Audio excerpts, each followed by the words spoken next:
Okay. Yes. So most of the students have joined. So I'll start the class. ठीक है. तो जैसा कि मैंने कहा कि आपका जो अगर आपका कम्पिटिटिव पर्पस है कम्युनिकेशन इंग्लिश पढ़ने का, तो आपके लिए थोड़ा बहुत ग्रामर में पढ़ाऊंगी. बट ग्रामर में हम बेसिक्स से मतलब नाउन कितने हैं, टाइप कितने हैं, वो सारी चीजें नहीं जाएंगे. We will go through the rules. ठीक है, कि नाउन आपका किस तरह का कहाँ लगता है, सेंटेंस में किस तरह का स्ट्रक्चर बैठाना है, किस नाउन के लिए कौन सा प्रोनाउन यूज करना है, किस नाउन के साथ आप कौन सा एडवर्ब एडजेक्टिव यूज कर सकते हैं, किस नाउन के साथ आप कौन सा वर्ब यूज करेंगे, कैसे टेंस लगाएं, वो सारे रूल्स हम लोग गो थ्रू करेंगे. यानी कि इन शॉर्ट मैं आपको बताऊंगी कि आपका स्ट्रक्चर कैसा है सेंटेंस का, वो कैसे फॉर्म करे, वो आपको समझाना है मुझे. For the purpose of your competitive exam and communication, both the things we will cover up here.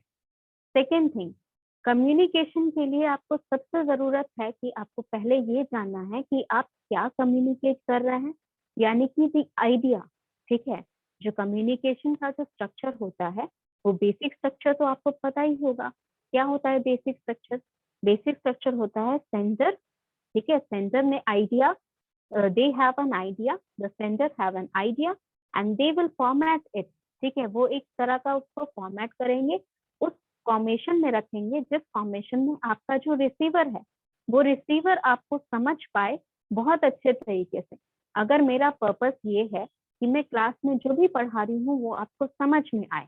ठीक है, मान लीजिए अगर मैं नाउन पढ़ा रही हूँ, तो मेरा जो मैसेज है, ठीक है, मेरा ये आइडिया है that I have to convey all the rules, all the things that are important for the portion to complete noun. ठीक है, नाउन का जो पोर्शन है उसको पूरा कंप्लीटली हमें समझने के लिए जो भी ऑब्जेक्टिव चाहिए, वो सारे ऑब्जेक्टिव मैं इस तरह फॉर्मुलेट करूं कि आपको वो चीज समझ में आ जाए. That is the main important thing of your communication. कि जो रिसीवर है, आप अगर रिसीवर है, मैं अगर रिसीवर हूँ, कोई और अगर रिसीवर है, जो भी रिसीवर है उसे उसकी बात, सेंडर की बात, सेंडर ने जिस पर्पस से वो सेंड किया है उस पर्पस से वो उसी तरह समझ में आ जाए. फॉर एग्जाम्पल, जैसे कि मैंने कहा कि अगर मैं नाउन आपको बता रही हूँ, तो नाउन मैं इस तरीके से आपको समझाऊं और ऐसे समझाऊं कि आपको कभी भी किसी भी तरह का नाउन में डाउट नहीं रहे, आप कोई भी नाउन कहीं भी यूज करने में झिझके ना. ठीक है, परेशानी ना हो. किस नाउन के साथ आपको यूटिलाइज करना है, किस तरह का स्ट्रक्चर बनाना है, वो आपको पता रहे. वो नाउन कहाँ पर यूज होता है, उसका क्या मतलब है, वो पता रहे. मतलब इन शॉर्ट, जो भी नाउन के बारे में मैं बताना चाहती हूँ उसे आप यूटिलाइज कर पाए, उस तरीके से मुझे बताना है. तो that is the main purpose of your communication. आप अगर कम्युनिकेट कर ले हैं, मान लीजिए आपने यूनिवर्सिटी में एक लेटर लिखा कि sir this paper is I have some issues related to this paper and I want you to look into it. मैं चाहता हूँ कि आप उस परेशानी को एक बार देखें मेरी तरफ से. ऐसी ऐसी परेशानी है मेरी इस पर्टिकुलर सब्जेक्ट में. ये आपने इस यूनिवर्सिटी को लेटर लिखा, यानी कि आप हुए सेंडर. आपका पर्पस क्या हुआ सेंडर का? क्या पर्पस है कम्युनिकेट करने का? कि आपको जो भी तकलीफ हो रही है वो यूनिवर्सिटी अपने तरफ से सॉर्ट आउट करे, क्योंकि वो सोल्यूशन आप नहीं कर पा रहे हैं, वो यूनिवर्सिटी के हाथ में है वो सोल्यूशन करना. तो वो उनका पर्पस, आपका पर्पस ये है कि वो आपको सोल्यूशन प्रोवाइड करें. तो अगर वो सोल्यूशन प्रोवाइड कर देते हैं, दैट मीन्स अगर मान लीजिए कि उनके हाथ में ही नहीं रहा. ठीक है, मान लीजिए कि अगर आपका किसी कोर्स में आपने रजिस्ट्रेशन कराया और उस रजिस्ट्रेशन का डेट बहुत आगे निकल चुका है, ठीक है, और आप बहुत बाद में जा रहे हैं, तो ये तो यूनिवर्सिटी के भी हाथ में नहीं है कि अगर वो रजिस्ट्रेशन करवा सकते हैं आपका कि नहीं करवा सकते हैं. तो दैट मीन्स समथिंग, अगर इस पर्टिकुलर टाइप का कोई प्रॉब्लम नहीं है, इस पर्टिकुलर टाइप का कोई प्रॉब्लम नहीं है जिसका सोल्यूशन उनके पास भी ना रहे, तो वो क्या करेंगे कि वो आपको सोल्यूशन प्रोवाइड करेंगे. अगर मान लीजिए कोई पर्टिकुलर सब्जेक्ट में आपका प्रॉब्लम है तो उसका वो सोल्यूशन प्रोवाइड करेंगे. तो वो सोल्यूशन अगर आपको प्रोवाइड हो जाता है, that means your communication is being effectively taken care of. ठीक है, आपका जो कम्युनिकेशन था, वो कम्युनिकेशन, आपका जो पर्पस था वो पूरा हो गया कम्युनिकेशन करने का. दैट मीन्स कि आपका जो कम्युनिकेशन है ठीक है, जो पर्पस है कम्युनिकेशन करने का वो पूरा हो गया, दैट मीन्स आपका कम्युनिकेशन इफेक्टिव कम्युनिकेशन। ठीक है, इफेक्टिव कम्युनिकेशन आपका तभी रहता है जब आपका रिसीवर जो है वो फीडबैक बहुत अच्छा दे, ठीक है, या जो काम आपने करने दिया है, जो एक्शन के लिए आपने बोला है कि ये एक्शन यहाँ पर लेना है, वो एक्शन कर दिए जाए। फॉर एग्जाम्पल अगर मैं कहूँ, ठीक है, यहाँ पर देखिए दो तरीके के हमारे कम्युनिकेशन होते हैं। पहला वो कम्युनिकेशन जहां पर फीडबैक की बहुत जरूरत है। मान लीजिए मैं क्लास में पढ़ा रही हूँ, कोई चीज आपको समझ नहीं आई तो आप मुझे पूछेंगे, that means I am getting feedback of my communication. मैं जो समझा रही हूँ वो आपको समझ में आया नहीं या नहीं आया, वो कम्युनिकेशन का फीडबैक मुझे डायरेक्टली मिल रहा है। ये हो गया पहला टाइप ऑफ कम्युनिकेशन। दूसरा टाइप ऑफ कम्युनिकेशन जहां पर आपको फीडबैक की जरूरत नहीं है। फॉर एग्जाम्पल अगर मैंने कहा कि इस दिन को बच्चों पर्टिकुलरली आपको मुझे ये असाइनमेंट लाके देना है, दैट मीन्स आपको वहां पर मुझे पूछने की कोई जरूरत नहीं है। आपको क्वेश्चन मिल गए, मान लीजिए मैंने 4 क्वेश्चन दिए, इसको सॉल्व करके आपको मुझे असाइनमेंट में देना है, तो उस पर्टिकुलर डेट तक आप मुझे एक एक करके लाके देते रहेंगे असाइनमेंट। यानी कि वहां पर फीडबैक तो नहीं हुआ, बट मैंने जो एक्शन करने बोला वो एक्शन पूरे हो गए। ठीक है, यानी कि आपको उसमें फीडबैक, आपने मुझसे पूछा थोड़ी कि मैम वहां पर जो असाइनमेंट है उसको मैं बोल के बता देता हूँ या करके दिखा देता हूँ, ऐसा तो नहीं कहा। असाइनमेंट आपको लिख के देने बोला मुझे, मैंने तो वो लिख के आपने मुझे दे दिया। दैट मीन्स कि मेरा जो पर्पस था कम्युनिकेशन का वो पर्पस पूरा हो गया। तो ये दो तरह के आपके कम्युनिकेशन होते हैं। तो जब भी आप कम्युनिकेट करते हैं, कोई भी बात आप सामने रख रहे हैं अपने रिसीवर के, तो वो दो तरह के कम्युनिकेशन आप याद रखेंगे कि क्या आपका कम्युनिकेशन जो है उसमें फीडबैक की जरूरत है। अगर फीडबैक नहीं आया इसका मतलब आपका कम्युनिकेशन अच्छे से नहीं हुआ, या तो सेंडर एंड से प्रॉब्लम है या फिर रिसीवर एंड से प्रॉब्लम है। अगर आपका फीडबैक का जरूरत नहीं है, कोई एक्शन का जरूरत है, ठीक है, मान लीजिए कि मिलिट्री में क्या होता है, अगर आपको ऑर्डर दे दिए जाए कि लेफ्ट टू राइट मार्च करके जाइए, तो क्या वहां पर कोई क्वेश्चन उठेगा? कोई कोई क्वेश्चन नहीं उठेगा। वहां पर सिर्फ आप जो जितने भी सोल्जर्स खड़े हैं वो लेफ्ट टू राइट मार्च करके चले जाएंगे। दैट मीन्स आपको फीडबैक नहीं मिला, आपको एक्शन मिला। समझे, आपको फीडबैक नहीं मिला, आपको एक्शन मिला। तो अगर इस टाइप का कम्युनिकेशन अगर आप करते हैं कि जहां पर आपको फीडबैक नहीं एक्शन दिखना है, वहां पर अगर एक्शन नहीं दिखे, दैट मीन्स आपका कम्युनिकेशन फेल हो गया। अंडरस्टूड? ये आपका कम्युनिकेशन का बेसिस है। ठीक है, तो जितना भी ग्रामर पोर्शन है, ठीक है, ग्रामर पोर्शन मैं चाहती हूँ कि आपको दो तरीके से मैं पढ़ा सकती हूँ। या तो मैं आपको पूरा थ्योरी देते जाऊं, समझाते जाऊं, तो वो क्लास हो जाएगी बोरिंग। ठीक है, तो बेटर मैं आपको क्या करूंगी, मैं आपको क्वेश्चन भी दूंगी और थ्योरी भी दूंगी। यानी कि जो थ्योरी मैंने बताई, मान लीजिए अगर मैं कह रही हूँ कि नाउन जो है, ठीक है, इस नाउन के लिए ये वाला प्रोनाउन यूज होता है, ये मैंने समझा दिया। समझा दूंगी तो हो सकता है कि आप भूल जाएं, लेकिन अगर मैंने उस पर 4 क्वेश्चन करवा दिए तो वो आपको याद रहेंगे। So what we will do, I will create a word file for you. ठीक है, उस वर्ड फाइल में पहले मैं रूल्स लिखूंगी और उन्हीं रूल्स के बेसिस में आपको क्वेश्चन दूंगी। वो क्वेश्चन हम लोग क्लास में सॉल्व करेंगे, उससे आपका जो भी कॉन्सेप्ट है वो क्लियर हो जाएगा। और अगर कोई डाउट है तो वहीं पर हम लोग क्लास में क्लियर अप कर लेंगे। ठीक है, तो पहले मुझे ये बताइए, can anyone tell me part of speech क्या होता है? पार्ट ऑफ स्पीच क्या होता है? Ma'am, all the words in English are divided into 8 groups according to the one verb. By one बच्चे, They do one in by a one sentence बोलिए। group is called parts of speech. Ma'am अंग्रेजी के जितने भी सारे शब्द है ना, वाक्य है ना, उसको 8 भाग में विभक्त किया है, प्रत्येक भाग को पार्ट्स ऑफ स्पीच कहते हैं। Exactly, all the things, all the objects, or you can say all the parts of your sentence, आपका जो एक सेंटेंस का स्ट्रक्चर रहता है, ठीक है, उसके स्ट्रक्चर को, ठीक है, अगर हम डिवाइड कर दें, ठीक है, अलग अलग तोड़ दिया जाए उस सेंटेंस को, तो उसमें कुछ पार्ट्स होते हैं और वो पार्ट्स 8 तरीके के होते हैं। देयर आर 8 पार्ट्स ऑफ दो सेंटेंसेस जिनको यूज करके आप एक सेंटेंस बना सकते हैं। ठीक है, पहला होता है आपका नाउन। ठीक है, ये सब आपको पता होगा, नाउन, प्रोनाउन और क्या क्या होते हैं। Yes ma'am. एक एक करके बोलिए। Verb, adverb, noun, pronoun, adjective, adjective, verb, adverb, preposition, conjunction, interjection. Interject. बिल्कुल, ये सारी चीजें आपके जो हैं, अगर किसी ने नहीं सुना क्योंकि दोनों एक साथ बोल रहे थे, नाउन हो गया, प्रोनाउन हो गया, एडवर्ब हो गया, वर्ब हो गया, एडजेक्टिव हो गया, कंजंक्शंस हो गया, इंटरजेक्शंस हो गया, ये सारी चीजें आपके पार्ट ऑफ प्रीपोजिशन, स्पीच। ठीक है, speech. Yes, preposition also, thank you. preposition भी आपके पार्ट ऑफ स्पीच है, यानी कि इन Speech. चीजों को यूटिलाइज करके आप एक सेंटेंस बना सकते हैं। हो सकता है कि एक सेंटेंस में ये सारी चीजें यूज हो सकता है कि कुछ पार्ट यूज हो, कुछ पार्ट नहीं यूज हो। फॉर एग्जाम्पल, अगर मैं बोलूं कि Sahana was going to the market, इसमें जो है यहाँ पर कॉमा यूज नहीं हुआ, ठीक है, इसमें एंड यूज नहीं हुआ, यानी कि कंजंक्शन इंटरजेक्शन हमने यूज नहीं किए। यहाँ पर नाउन यूज है, ठीक है, यहाँ पर नाउन यूज है, और क्या क्या यूज है, Shahana is going to the market. Let me write this sentence in front of you so that you are able to see this.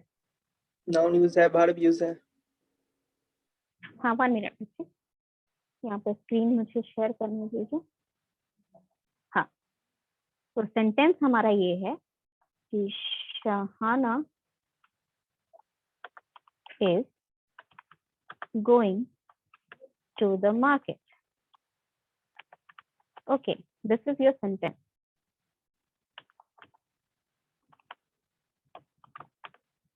ये आपका सेंटेंस है, ठीक है। तो यहाँ पर आपका नाउन है, शहाना आपका नाउन है, इज आपका क्या है, हेल्पिंग वर्ब। इज आपका क्या है, हेल्पिंग वर्ब है, हेल्पिंग यस, वर्ब है। हेल्पिंग वर्ब या फिर हेल्पिंग वर्ब या फिर ऑक्सिलरी वर्ब भी बोलते हैं इसको। तो इज आपका ऑक्सिलरी वर्ब या हेल्पिंग वर्ब है।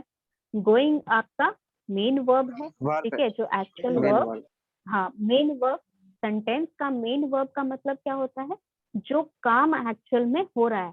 शहाना क्या कर रही है, तो मार्केट जा रही है, तो जाना जो हुआ वो आपका मेन काम है सेंटेंस का, तो that is main verb. To आपका प्रेपोजिशन हो गया, द आपका आर्टिकल हो गया, article, sorry I have forgetted, जब हम मेंशन कर रहे थे तो आर्टिकल्स हम लोग मेंशन करना मैंने भूल गई। तो आर्टिकल हो गया, द आपका, मार्केट हो गया अनदर नाउन, ठीक है, that means Shahana is your subject, market is your object, ठीक है। जरूरी नहीं है कि वो ऑब्जेक्ट हो सकता है वो सब्जेक्ट कम्प्लीमेंट ही हो, ठीक है, वो सारी चीजें we will discuss when we are discussing further. तो यहाँ पर जरूरी नहीं है कि आपका जो स्ट्रक्चर है, जो भी आपका सेंटेंस का स्ट्रक्चर है, वो जरूरी नहीं है कि आपको सारा स्ट्रक्चर यूटिलाइज हो, ठीक है। जो आठों पार्ट हैं या जितने भी पार्ट ऑफ स्पीच हैं आपके, जरूरी नहीं है कि एक सेंटेंस में सारी चीजें यूज हो। आपका कुछ चीजें यूज हो सकती हैं, या फिर हो सकता है कि बहुत एक बड़ा सेंटेंस है जिसे हमने कंजंक्शंस को यूटिलाइज करके जोड़ दिया है, तो उसमें वो सारी चीजें यूज होती हैं। Now sentences is one thing, can you tell me the difference between clauses and phrases? पहले तो ये बताइए क्लॉजेस और फ्रेजेस होते क्या हैं? क्लॉजेस और फ्रेजेस होते क्या हैं?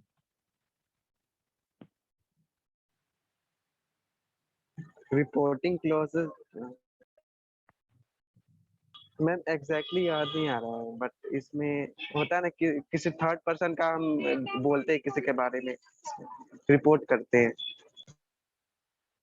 अच्छा, that is not necessarily the clause, ठीक है, वो एक तरह का क्लॉज होता है, ठीक है। क्लॉज का क्या मतलब होता है, क्लॉज और फ्रेज दोनों ही सिमिलैरिटी है। एक चीज सिमिलैरिटी क्या है उन दोनों में, कि दोनों में ही एक पर्टिकुलर टाइप, मतलब पर्टिकुलर ग्रुप ऑफ वर्ड्स को यूज किया जाता है, लेकिन जो मीनिंग कन्वे होता है वो पूरा मीनिंग कन्वे नहीं होता है। जैसे अगर मैं कहूँ कि टू स्टैंड अप का मतलब दो तरीके का हो सकता है। अगर आप इसको वर्ड बाय वर्ड ले रहे हैं, ठीक है, यानी कि एक एक वर्ड का मीनिंग ले रहे हैं, इसका मतलब खड़े होना, ठीक है। If I say that student you stand up, इसका मतलब कि उस पर्टिकुलर स्टूडेंट को मैं कह रही हूँ कि तुम खड़े हो जाओ, ठीक है। अगर हम इसको ग्रुप में यूज करें, ठीक है, यानी कि इन वर्ड्स को टू स्टैंड अप, इसको मैं ग्रुप में यूज करूँ, ठीक है। ग्रुप में यूज करने का मतलब कि इनको मैं डायसेक्ट नहीं कर सकती हूँ, इनको मैं एक साथ यूज करूंगी। इसका मतलब क्या हुआ कि अपने लिए खड़ा होना, ठीक है, Ravi is getting bullied every day in college. He should stand up for himself. इसका मतलब क्या हुआ कि अपने लिए उससे खड़े होना। तो क्लॉज और फ्रेज का मतलब ये होता है कि एक पर्टिकुलर ग्रुप ऑफ वर्ड्स को लेकर आप आधा मीनिंग का एक सेंटेंस नहीं कह सकते, कि सेंटेंस तो पूरा कंप्लीट होता है। क्लॉज का मतलब कि ग्रुप ऑफ वर्ड्स को लेकर आप आधा मीनिंग कन्वे कर रहे हैं और उसको मैं कहीं और जोड़ दूं तो वो ही मीनिंग आप किसी के लिए यूज कर रहे हो। ठीक है, अगर मैं कहूँ कि he should stand up for himself, ये एक पर्टिकुलर सेंटेंस है, क्योंकि स्टैंड अप आपका फ्रेज है, उसको मैंने यूज किया ही के लिए। ठीक है, ही के लिए यूज किया, तो किसी के लिए यूज किया फ्रेज, तब वो सेंटेंस में चला गया। अगर वो फ्रेज अकेला है तो वो ग्रुप ऑफ वर्ड्स है और उसका एक मीनिंग होता है। ठीक है, तो फ्रेजर और क्लॉज में एक सिंपल डिफरेंस है कि जो क्लॉज होता है उसमें आपका नाउन हो सकता है, यानी कि सब्जेक्ट रहेगा। ठीक है, नाउन हो सकता है, सब्जेक्ट हो सकता है, वर्ब हो सकता है। ठीक है, पर फिर भी वो आधा मीनिंग ही कन्वे करेगा। बट जो आपका फ्रेज होता है उसमें कभी भी सब्जेक्ट नहीं रहेगा, वर्ब रहेगा, प्रेपोजिशन रहेगा, आर्टिकल रहेगा, ये सारी चीजें हो सकती हैं, बट सब्जेक्ट कभी भी आपके फ्रेज में नहीं रहेगा। ये आपका दो पर्टिकुलर डिफरेंस है। ये मैं आपको पीडीएफ में भी बना के भेजूंगी, डोंट वरी कि आप रिमेम्बर नहीं कर पा रहे हैं। अगर आप खुद से नोट्स बना रहे हैं दैट इज वेरी गुड। अगर खुद से नोट्स बना रहे हैं तो कोई प्रॉब्लम नहीं है, आप आराम से बना सकते हैं। जो भी चीजें मैं बता रही हूँ उसका आप नोट्स आराम से बना सकते हो। बट अगर नहीं बना रहे हो तो उसका पीडीएफ में मैं ट्राई करूंगी कि जो भी क्लासेस में बताती हूँ वो पीडीएफ में आपको भेज सकूं। तो जो डिफरेंस हमारा होता है क्लॉज और फ्रेज में, क्लॉज में आपका सब्जेक्ट, वर्ब और बाकी सारी चीजें रहती हैं, बट फिर भी मीनिंग जो रहेगा वो आधा ही कन्वे होगा, वो पूरा कन्वे नहीं करेगा। उसको किसी और के साथ जोड़कर आपको एक पर्टिकुलर सेंटेंस बनाना होगा। फ्रेजेस का मतलब होता है, फ्रेजेस में आपके कभी भी सब्जेक्ट नहीं रहते। जैसे टू स्टैंड अप जो है आपका, वो एक फ्रेज है, वहां पर कोई सब्जेक्ट नहीं है, वहां पर कोई पर्टिकुलर एडवर्ब, एडजेक्टिव, ये सारी चीजें नहीं है। क्या है?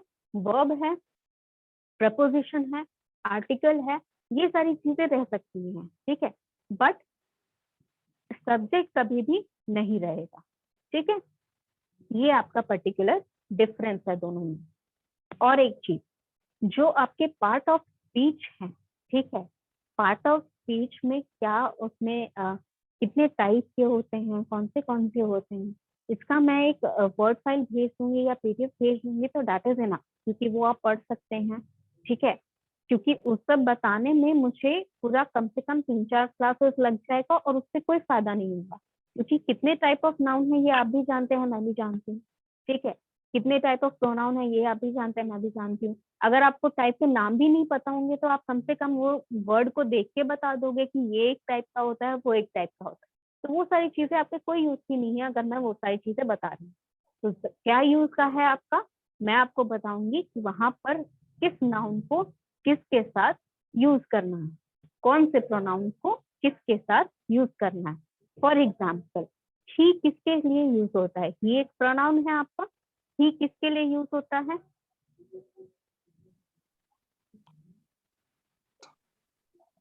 ही किसके लिए यूज होता है? More than one pronoun. किसके लिए? एक बच्चा कोई हैंड रेस कर लो तो मैं उसको बोलने का मौका दूं। तुम लोग 2-3 एक साथ बोलते हो तो ना मुझे समझ में आता है आपका आंसर, ना किसी और को समझ में आता है। कोई एक बच्चा हैंड रेस कर पर्सन के लिए, लीजिए। थर्ड पर्सन के लिए, मेल थर्ड पर्सन के लिए, दैट इज इम्पोर्टेंट। ही जो है आपका, that is only use for male third person. ठीक है, थर्ड पर्सन कहने का मतलब क्या हुआ कि मैं अगर बोल रही हूँ तो मैं अपने लिए ये यूज नहीं कर सकती हूँ, नॉट बिकॉज आई एम वहाँ पर फीमेल, सी हो because I am first person. हाँ, तो first person, second person, third person का जो डिफरेंस है तो नहीं पता, तो I will just explain it briefly. First person यानी कि जिसने वो सेंटेंस बोला, that means if I am saying I am present in the class, मैं कह रही हूँ यानी कि मैं फर्स्ट पर्सन हूँ। किससे कहा मैंने? आपसे कहा। ठीक है, that I am present in the class. So you all become the second person, ठीक है, जिसको मैंने डायरेक्ट किया अपना स्टेटमेंट, ठीक है। अगर फॉर एग्जाम्पल अगर मैं let me take one name from here since I'm new to this batch, तो मुझे अभी नाम किसी के याद नहीं होंगे, so don't take it personally.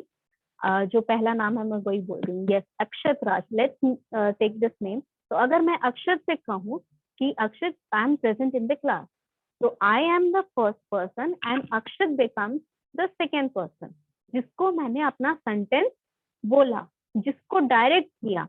And if I am telling, मान लीजिए मैं शिव रंजीत राज को बोलती हूँ कि Akshat is present in the class, तो अक्षत वहां पर जो है वो थर्ड पर्सन, यानी कि मैं बोल रही हूँ, किसको बोल रही हूँ, शिव को बोल रही हूँ कि अक्षत प्रेजेंट था, ठीक है। इसका मतलब मैं बोल रही हूँ तो मैं फर्स्ट पर्सन, किसको बोल रही हूँ, शिव को बोल रही हूँ, वो सेकेंड पर्सन, किसके बारे में बोल रही हूँ, अक्षत के बारे में बोल रही हूँ, तो Akshat is your third person. ये आपका कॉन्सेप्ट है first person, second person, third person का. किसी को कोई डाउट नहीं है इसमें? No ma'am. No ma'am. Ma'am. चलिए बढ़िया. तो यही आपका प्रोनाउन में भी, नाउन में भी, टेंसेस में ये सारी चीजें आपको ध्यान रखनी है, क्योंकि बहुत बार आपका क्या होता है कि जिस प्रोस्पेक्टिव से सेंटेंस जा रहा है उस प्रोस्पेक्टिव से आपको चेंजेस करने होते हैं. अगर आप मान लीजिए इनडायरेक्ट टू डायरेक्ट कर रहे हैं या एक्टिव टू पैसिव कर रहे हैं, तो ये सारी चीजों में, या टेंस सही कर रहे हैं या टेंस आप चेंज कर रहे हैं, तो उन सारी चीजों में आपको ये सारा प्रोस्पेक्टिव पता होना चाहिए कि अगर सेंटेंस बोलने वाले का सेंटेंस मैं उसी तरह इनडायरेक्ट में कर रही हूँ तो कैसे चेंज होगा. अगर मैं बोलने वाला सेंटेंस, यानी कि मैं अगर बोल रही हूँ कोई सेंटेंस और उसी सेंटेंस को तुम बताओगे किसी और को दूसरे दिन, तो उसको कैसे चेंज किया जाए, उसका टेंस कैसे चेंज होगा, उसका प्रोस्पेक्टिव कैसे चेंज होगा, ये सारी चीजें आपके काम आती है. तो बेसिक्स ऐसा नहीं है कि आपको पता नहीं है, आपको बस रिविजन कराना है मुझे, ठीक है. कम्युनिकेशन के लिए हम लोग क्या करेंगे, ग्रामर पोर्शन तो साइड बाय साइड चलता जाएगा. कम्युनिकेशन के लिए मेरे ख्याल से, ओरल कम्युनिकेशन के लिए पहले हम क्या करेंगे कि I will give you a topic, ठीक है. पहला मैं ये टॉपिक दूंगी एक दिन पहले, ठीक है. For example if you are having a class on Monday, तो मैं आपको सैटरडे को या फ्राइडे क्लास को एक टॉपिक दूंगी. आपके पास 2 दिन रहेगा प्रिपेयर करने के लिए, 3 दिन रहेगा इनफैक्ट प्रिपेयर करने के लिए, अगर मैं फ्राइडे को देती हूँ तो. फिर मंडे को आप उसको प्रेजेंट करेंगे, ठीक है. कैमरा ऑन करके, प्रेजेंटेबल होने चाहिए, ठीक है. यूनिफॉर्म पहन लीजिए if you don't find anything else comfortable, ठीक है. प्रेजेंटेबल होनी चाहिए, कैमरा ऑन करके आप आराम से प्रेजेंट करेंगे उस टॉपिक को. उसके बाद में क्या करूंगी, उसके बाद में आपको रैंडम टॉपिक, यानी कि रैंडम टॉपिक मतलब कि उसी टाइम में किसी एक पर्टिकुलर बंदे का नाम लूंगी और उसे एक टॉपिक दूंगी और उसे वो उसी टाइम बोलना होगा. 2 मिनट का या 5 मिनट का टाइम ड्यूरेशन मिलेगा आपको प्रिपेयर करने के लिए, ठीक है. Try to formulate your own answer. अगर मैं आपको स्पीच का टॉपिक दे रही हूँ तो वो स्पीच आप कोशिश करिए कि डाटा भले आप गूगल से कलेक्ट करिए बट स्पीच खुद से लिखिए. उससे क्या होगा कि आपका अपना एक माइंडसेट बैठेगा, ठीक है. क्योंकि whenever you are giving information to anyone, ठीक है, आप इंफॉर्मेशन किसी को भी पास ऑन कर रहे हैं. जैसे मैं ही अगर आपका इंफॉर्मेशन अपना पास ऑन कर रही हूँ, मुझे जो भी ग्रामर के बारे में पता है मैं आपको बता रही हूँ, तो अगर मैं इसको ग्रामर की बुक से देख के रीड करके आपको बताती, तो क्या वो आपको इंफॉर्मेशन जो है वो अच्छे से समझ पाते या आपको बहुत अच्छा लगता सुनने में? नहीं लगता, ठीक है. क्यों नहीं लगता? क्योंकि उसमें पर्सनल टच नहीं रहता, ठीक है.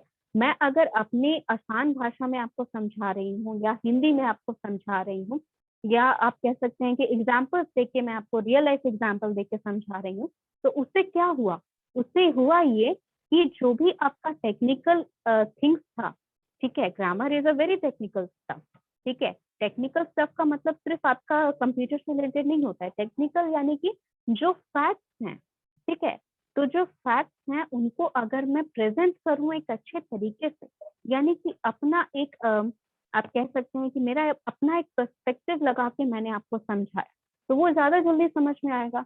तो जब भी आप कोई ओरल प्रेजेंटेशन करते हैं, मान लीजिए आप स्पीच देते हैं या आप प्रेजेंटेशन देंगे फाइनल ईयर में, तो उसमें थोड़ा बहुत कोशिश करिए कि आप अपना एक पर्सपेक्टिव रखिए, सिर्फ टेक्निकल टर्म्स ही नहीं, थोड़ा अपना एक वर्ड्स रखिए, थोड़े जनरल सिंपल एग्जांपल्स दीजिए, ताकि जो नॉन टेक्निकल लोग हैं जो आपकी बातें सुन रहे हैं उनको थोड़ा इंटरेस्ट आए सुनने में। ठीक है, तो जब भी आप कोई ओरल कॉन्वर्सेशन लिखते हैं, क्योंकि रिटर्न में क्या होता है, मान लीजिए मैं अगर कोई बुक लिख रही हूँ, तो मैं अगर बुक लिखूंगी तो उसमें भी मैं एग्जाम्पल दूंगी, लेकिन वो एग्जाम्पल्स भी ऐसे होंगे जो वर्ल्ड वाइड मुझे ऑल ओवर जितने भी ऑडियंस है, हो सकता है कि वो कोई एजेड आदमी पढ़े वो बुक, हो सकता है कि कोई बहुत यंग बच्चा पढ़े वो बुक, हो सकता है कि बहुत कोई, आप कह सकते हैं कि कोई बाहर देश का पढ़ रहा है वो बुक, लेकिन जो भी पढ़ेगा तो मुझे इस हिसाब से फॉर्मुलेट करना है अपना बुक कि वो सबके समझ में आए, चाहे वो इंडियन हो, फॉर्मर हो, ओल्ड एज हो, यंग एज हो, मिडिल एज हो, कोई भी किस तरह का भी ऑडियंस हो उसे वो पसंद आए, तभी तो मैं अपना बुक ज्यादा सेल कर पाऊंगी। अदरवाइज अगर मैं उस बुक को सिर्फ यूथ के लिए लिखूं, या उस बुक को मैं सिर्फ पर्टिकुलरली ओल्ड एज के लिए लिखूं, या उस बुक को मैं सिर्फ ऑल ओवर इंडियंस के लिए ही लिखूं, तो मैंने अपने ऑडियंस को पहले ही रिस्ट्रिक्ट कर दिया। ठीक है, मैंने अपने ऑडियंस को पहले ही रिस्ट्रिक्ट कर दिया। तो जब मैंने ही अपने ऑडियंस को रिस्ट्रिक्ट कर दिया, मान लीजिए मेरे पास 100 ऑडियंस है, उसमें से मैंने 50 के लिए बुक ही लिखी, और 50 में से भी कोई 20-25 ही लोग पढ़ेंगे, तो मेरे ऑडियंस तो ऑलरेडी कम होते ही जा रहे हैं अपने आप ही। ठीक है, तो मुझे जब भी अपने ऑडियंस को रेफर करना है, इस तरीके से रेफर करना है। अगर आप ओरल भी देते हैं, ठीक है, मान लीजिए यूट्यूब इन्फ्लुएंसर्स आजकल बहुत ज्यादा चल हैं, यूट्यूब इन्फ्लुएंसर्स हैं, इंस्टाग्राम पे बहुत सारे वीडियो आते हैं, फेसबुक पे बहुत सारे वीडियो आते हैं जो मॉरल चीजें अपने सोसाइटी में डालना चाहते हैं, इन्फ्लुएंस करना चाहते हैं उन लोगों को, तो उनका जो कंटेंट है उन्हें इस हिसाब से वो कंटेंट भेजना है कि चाहे वो कोई भी व्यक्ति हो जो उस कंटेंट को रिसीव करे, ठीक है, चाहे वो मेरे कंट्री का हो, चाहे वो किसी और कंट्री का हो, चाहे वो यंग हो, चाहे वो ओल्ड एज हो, चाहे वो मिडिल एज हो, चाहे वो वर्किंग क्लास हो, चाहे वो नॉन वर्किंग क्लास हो, चाहे कोई हाउस वाइफ हो, या कोई बहुत छोटा काम करने वाले व्यक्ति के लिए हो, या फिर कोई बहुत ज्यादा सक्सेसफुल पर्सन हो, उन सभी के लिए वो चीज बहुत ही इंस्पायरिंग ना सही, कम से कम ऐसा कंटेंट रहे जो उन्हें पसंद आए।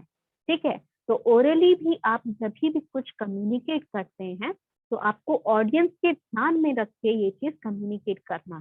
ठीक है, बिकॉज मैंने क्या बताया कि आपका जो पर्पस ऑफ कम्युनिकेशन क्या है, कि आपका जो रिसीवर है उसे आपकी बात उसी तरह समझ में आनी चाहिए जैसा कि आप चाहते हैं। तो आप जब कम्युनिकेट कर रहे हैं, अगर आप मान लीजिए इन्फ्लुएंसर बनना चाहते हैं या आप कोई ऐप डेवलप करना चाहते हैं, तो उसके लिए आपको प्रेजेंटेशन देना होगा, एक जगह नहीं बहुत जगह देना होगा। हो सकता है कि आपका ऐप जो है वो आपका प्रोजेक्ट है, तो प्रोजेक्ट का मतलब क्या हुआ कि आपको कॉलेज में कुछ लोग आएंगे जो उनको प्रेजेंटेशन देना होगा, आपको उनके सामने प्रेजेंटेशन देना होगा। हो सकता है कि वो प्रेजेंटेशन बहुत पसंद आया और वो ऐप जो है वो बहुत सक्सेसफुल हो गया, तो आपको कंपनीज में जाके प्रेजेंटेशन होगा जो इन्वेस्ट कर सकें आपके ऐप में। तो as an for the investors to know better, तो आपको क्या होगा, आपको वो कंटेंट हो सकता है कि थोड़ा चेंज करना पड़े, क्योंकि कॉलेज में जब आप दे रहे थे प्रेजेंटेशन तो आपका पर्पस था मार्क्स लाना, ठीक है, अच्छे मार्क्स लाना। और यहाँ पर जब इन्वेस्टर्स के सामने आप प्रेजेंट कर रहे हैं तो वहाँ आपका पर्पस है कि जो लोग मुझे मेरी प्रेजेंटेशन सुन रहे हैं वो मेरे ऐप में इन्वेस्ट करें। तो वो एक तरह से आप कह सकते हैं कि वहां पर आपका कंटेंट हो सकता है शिफ्ट हो जाए या चेंज हो जाए, या हो सकता है पूरा ही आपको बदलना पड़े। बट आपको अपना टारगेट ऑडियंस अगर पूरा ऑल ओवर है, ठीक है, मान लीजिए आप एक यूट्यूब वीडियो रिलीज करते हैं अपने ऐप के लिए, ठीक है, कि मैंने ये ऐप बनाया है, however you want to use, I want beta subscribers or all of the subscribers to become my beta users। तो उसके लिए आपको क्या करना होगा, you have to present it in a way कि ज्यादा से ज्यादा ऑडियंस जो है आपके ऐप की तरफ अट्रैक्टेड हो, ठीक है, आपको ऐप को यूज करना चाहे, आपके ऐप को वो बीटा सब्सक्राइबर बनना चाहे, बीटा यूजर्स बनना चाहे, ठीक है, या परमानेंट यूजर बनना चाहे, जो भी वो अपना आपका जो पर्पस है वो यही है कि ज्यादा से ज्यादा लोग आपके ऐप का इंस्टॉल करें, आपके ऐप को रिकॉग्नाइज किया जाए, आपके ऐप को ज्यादा से ज्यादा लोग यूज करें, ठीक है। तो वही चीज जो भी आपका इंटेंशन रहता है, तो पहला आपका जो इंटेंशन है वो क्लियर आउट होना चाहिए, दूसरा आपका जो ऑडियंस है उनको आपका पर्पस कन्वे करना, तो उसके हिसाब से आपको कंटेंट बनाना होगा। तो we will be doing all these activities with oral as well as written, ठीक है। रिटन जो भी लेटर्स आपके ऑफिशियल इनऑफिशियल लेटर्स, ईमेल्स हो गए, मेमोरेंडम, एजेंडास, ये सारी चीजें भी वी विल प्रैक्टिस, ठीक है। हम सारी चीजों का प्रैक्टिस करेंगे। ओरल में आपका स्पीच हो गया, डिबेट हो गया, जीडी भी करवा सकते हैं इफ यू आर लाइक, अगर इस तरह से पॉसिबल हो। हालांकि आपका स्ट्रेंथ उतना ज्यादा तो नहीं है कि जीडी अनकंट्रोल हो जाए, बट ऑफलाइन है तो हो सकता है कंट्रोल करने में दिक्कत आए, but whatever if we are comfortable we will see it if we can do, तो हम जीडी भी करवाएंगे, या फिर आपको एक्सटेम्पोर किया जाएगा, जैसे कि मैंने कहा रैंडम टॉपिक्स आपको ऑन द स्पॉट दिए जाएंगे, दैट इज कॉल्ड एक्सटेम्पोर, तो एक्सटेम्पोर करवाएंगे। तो ये सारी चीजें हम लोग कम्युनिकेशन डेवलपमेंट के लिए करवाएंगे। साइड बाय साइड आपका इंग्लिश ग्रामर की कुछ क्लासेस हमारी चलेंगी, ताकि आपको ग्रामेटिकली जो भी किसी को बेसिक्स में डाउट है, ठीक है, मान लीजिए किसी को सेंटेंस फॉर्मेशन में प्रॉब्लम हो रहा है या फिर किसी को प्रोनाउंसिएशन में दिक्कत हो रहा है, वो सारी चीजें हम लोग साइड बाय साइड क्लियर करते जाएंगे। Understood? Any doubt regarding this? या फिर किसी को कोई अलग और सजेशन है जो कि यूटिलाइज करना चाहते हैं वो, ठीक है, या किसी को इसमें कोई प्रॉब्लम है जो एजेंडा मैंने आपको बताया? Anyone with any अनम्यूट करना। anyone with any doubt? अच्छा, one more हाँ, thing दे before the दीजिए। meeting ends, I would like to remind कि ये सारी चीजें मेरी क्लास में मुझे बिल्कुल भी नहीं पसंद है, ठीक है। एक बार मेरी क्लास में ऐसा किया था एक बच्चे ने, मैंने पूरे क्लास को बाहर निकाल दिया था, ठीक है। ऑनलाइन ही की बात कर रही हूँ, ठीक है, ऑफलाइन नहीं, ऑनलाइन की ही बात कर रही हूँ। मैंने सबको बाहर निकाल दिया था, रिमूव कर दिया था मीटिंग को। तो ये सारी चीजें मुझे मेरी क्लास में बिल्कुल भी नहीं पसंद है। आपको नहीं बोलना है मत बोलिए, if you don't have any answer then just keep quiet, लेकिन आप न्यूसेंस क्रिएट नहीं करेंगे क्लास में। बहुत प्यार से समझा रही हूँ, क्योंकि नई क्लास है, पहली बार पढ़ रहे हो मुझसे, बहुत प्यार से समझा रही हूँ।